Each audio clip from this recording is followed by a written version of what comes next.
নিচের কোনটি ক্যানিজারো বিক্রিয়া দেয় না?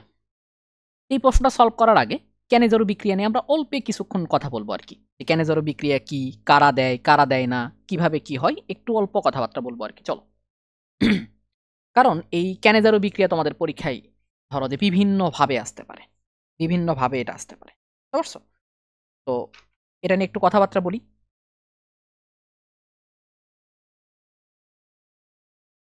ক্যানিজারো, ক্যানিজারো বানান কি ঠিক হচ্ছে কিনা আমি জানি না, ভুল হলে মাফ করে দিও। ক্যানিজারো বিক্রিয়া, এখানে কিছু ইম্পর্ট্যান্ট জিনিসপত্র একটু মাথায় ঢুকাই নাও। সেটা হচ্ছে শুধুমাত্র অ্যালডিহাইড এই বিক্রিয়া দেয়, শুধুমাত্র অ্যালডিহাইড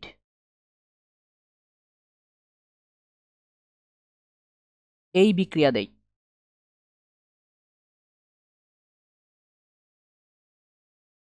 এটা একদম মাথায় ঢোকায় নিবা যে শুধুমাত্র অ্যালডিহাইড এই বিক্রিয়া দেয়। আর এই বিক্রিয়া দেওয়ার জন্য আলফা কার্বনে হাইড্রোজেন থাকা যাবে না। কোনো একটা অ্যালডিহাইড যদি এই বিক্রিয়া দিতে চায় তবে তার আলফা কার্বনে হাইড্রোজেন থাকা যাবে না।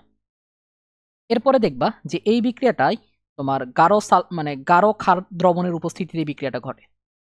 গাঢ় ক্ষার দ্রবণের উপস্থিতিতে এই বিক্রিয়াটা ঘটে।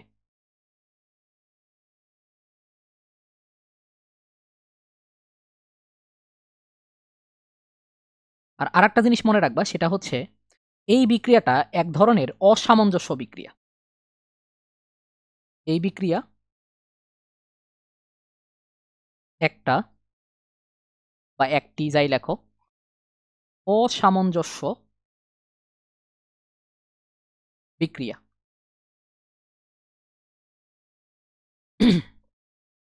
এখন তাহলে আমরা একটু দেখি যে কারা আসলে তোমার ক্যানিজারো বিক্রিয়া দিবে আর কারা ক্যানিজারো বিক্রিয়া দিবে না, এটা একটু দেখার ট্রাই করি আমরা। চলো, কারণ এটা যেহেতু শিখতেছি একটু ডিটেলসে শিখি, তার কারণ এখান থেকে যেভাবেই প্রশ্ন আসুক না মানে আসুক না কেন তোমাকে পারতেই হবে আর কি। তো কারা তোমার ক্যানিজারো বিক্রিয়া দিবে, কারা ক্যানিজারো বিক্রিয়া দিবে,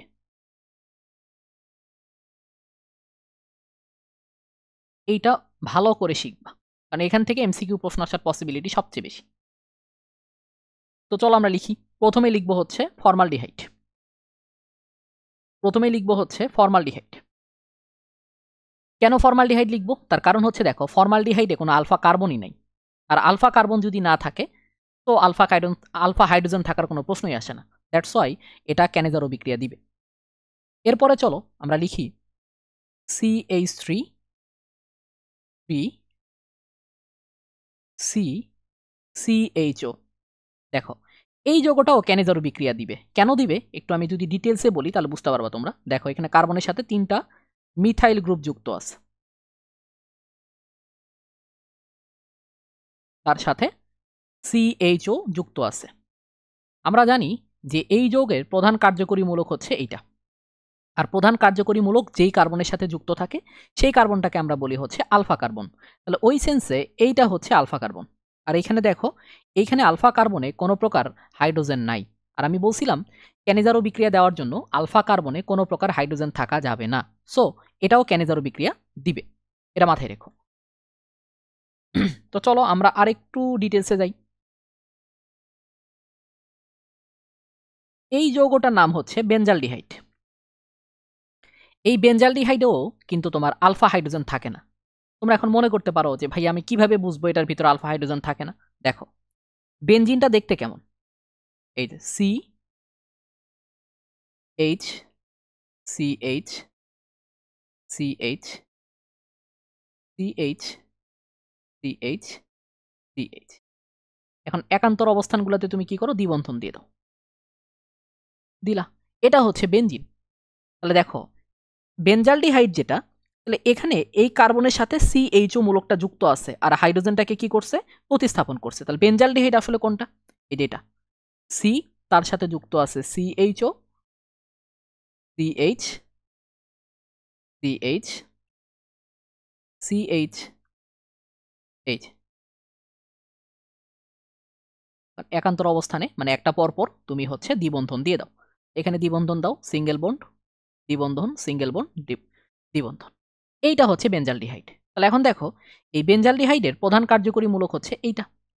এটা যেহেতু প্রধান কার্যকরী মূলক তাহলে এইটা যেই কার্বনের সাথে যুক্ত সেই কার্বনটা হচ্ছে আলফা কার্বন। তাহলে এখানে আলফা কার্বনটা হচ্ছে এইটা, এইটা হচ্ছে আলফা কার্বন। তাহলে এখানে দেখো আলফা কার্বনে কোনো হাইড্রোজেন নাই, যেহেতু আলফা কার্বনে কোনো হাইড্রোজেন নাই দ্যাটস ওয়াই এইটা তোমার ক্যানেজারো বিক্রিয়া দিবে। তাহলে কারা ক্যানেজারো বিক্রিয়া দিবে আমরা মোটামুটি বুঝতে পারছি। আর কারা দিবে না মনে রাখবা, তোমরা যখন অ্যালডোল ঘনীভবন বিক্রিয়া পড়ছো, অ্যালডোল ঘনীভবন বিক্রিয়া যারা দেয় তারা কিন্তু ক্যানেজারো বিক্রিয়া দেয় না, এটা মাথায় রেখো। এরপরে এখানে আমি আরেকটা কথা লিখছিলাম, সেটা হচ্ছিল যে এই বিক্রিয়া একটা অসামঞ্জস্য বিক্রিয়া। এইটা একটু তোমাদেরকে আমি ডিটেলসে বুঝাই।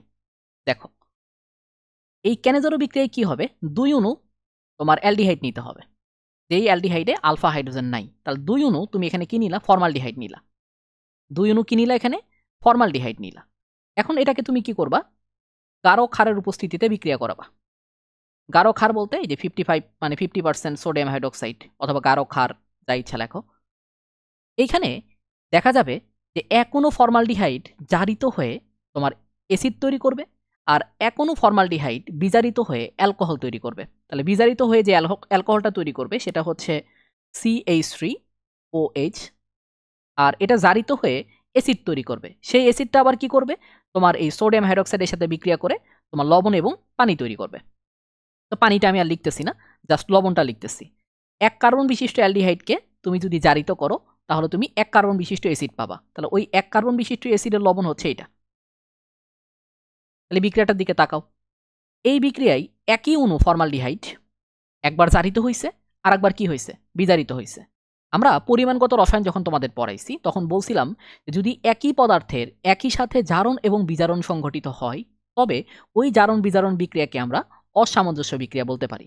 এখানে খেয়াল করে দেখো ফর্মালডিহাইডের একবার জারণ হইছে আর একবার কি হইছে, বিজারণ হইছে। তার মানে এই বিক্রিয়াটা বা এই ক্যানেজারো বিক্রিয়াটা হচ্ছে একটা অসামঞ্জস্য বিক্রিয়া। তো এটা যদি তুমি বেনজালডিহাইড নাও, এটা যদি তুমি বেনজালডিহাইড নাও, এটার 2 অণু গাঢ় সোডিয়াম হাইড্রোক্সাইডের উপস্থিতিতে বিক্রিয়া করে এক অণু বিজারিত হবে, বিজারিত হয়ে অ্যালকোহল তৈরি করবে, আর এক অণু জারিত হয়ে তোমার অ্যাসিড তৈরি করবে, যেটা সোডিয়াম হাইড্রোক্সাইডের সাথে বিক্রিয়া করে এই লবণটা তৈরি করবে। আবার ধরো তুমি যদি এইটাকে নিয়ে আসো,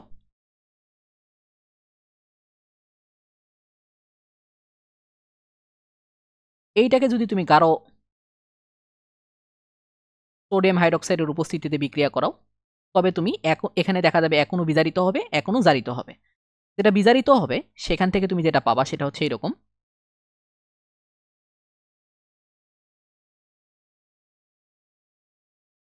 আর জারিত হয়ে অ্যাসিড তৈরি করবে, সেই অ্যাসিডটা পরবর্তীতে আবার সোডিয়াম হাইড্রোক্সাইডের সাথে বিক্রিয়া করে লবণ তৈরি করবে।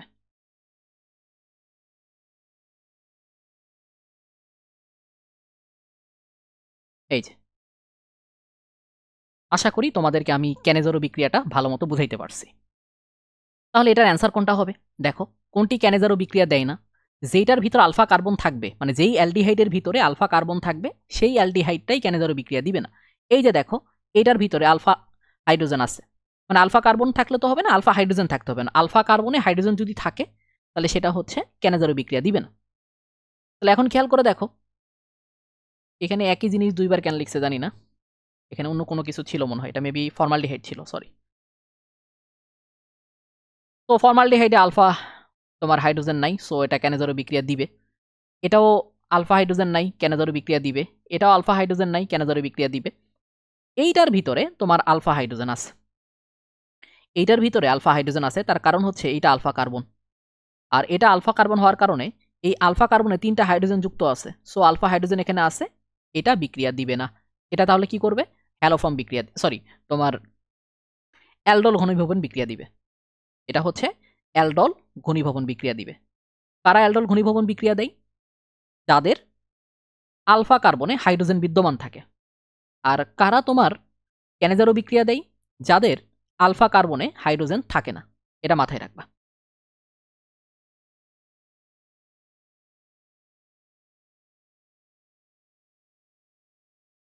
তো চলো আমরা পরের যে প্রবলেমগুলো আছে সেই পরের প্রবলেমগুলো নিয়ে একটু ডিসকাস করি আর কি। পরের প্রবলেমগুলো কিন্তু দেখবা যে এই ক্যানেজারো বিক্রিয়া থেকে আরো অনেক অনেক প্রবলেম আছে। তোমরা যেহেতু ক্যানেজারো বিক্রিয়া এখন এখানে শিখে গেলা, সামনে গিয়ে দেখবা ক্যানেজারো বিক্রিয়া তোমাদের কাছে সহজ লাগতেছে, এত বেশি কঠিন লাগতেছে না। ঠিক আছে?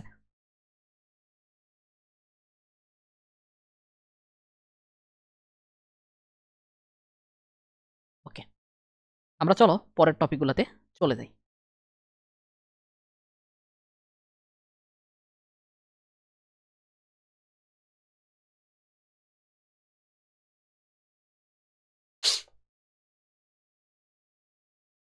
এটা কি ফর্মালডিহাইড ছিল এই নাম্বারে?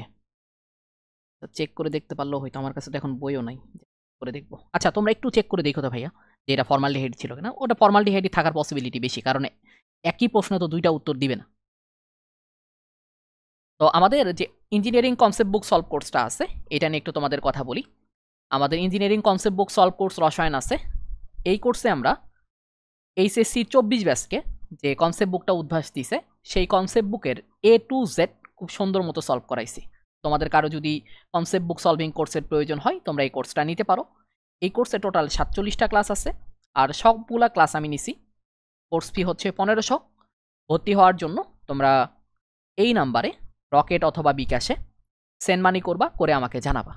আর এই কোর্সের ডেমো ক্লাসটা আমাদের ডেসক্রিপশানে দেওয়া থাকবে, তোমরা ডেমো ক্লাসটা দেখবা, তারপরে হচ্ছে কোর্সে ভর্তি হবা। সবাই ভালো থেকো, সুস্থ থেকো, আল্লাহ হাফেজ।